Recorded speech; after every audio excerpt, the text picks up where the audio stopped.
ili kuongeza upatikanaji wa maji Ikungi na kuongeza asilimia upatikanaji maji kutoka asilimia 73 mpaka asilimia 85.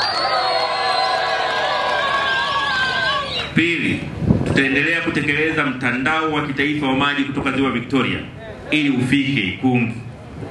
Tatu, tutaendelea kutekeleza miradi ya maji ya Mbwajiki, Msugua, Kaugeri, Ujaire, Mwasutianga. 4, uchimbaji wa maji wa visima virefu katika vijiji ambavyo havijafikiwa ili kuongeza upatikanaji wa maji. CCM oye! Kwenye barabara, barabara zitakazoshughulikiwa.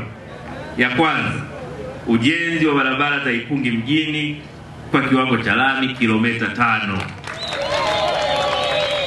Ya pili, ukamilishaji wa ujenzi wa barabara ya Sabasaba, Sepuka, Ndago, Kizaga kilomita 74 kwa kiwango cha lami.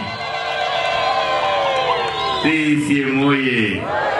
Ya tatu, ujenzi wa barabara ya Ikungi London hadi Soja kilomita 117 kiwango cha lami.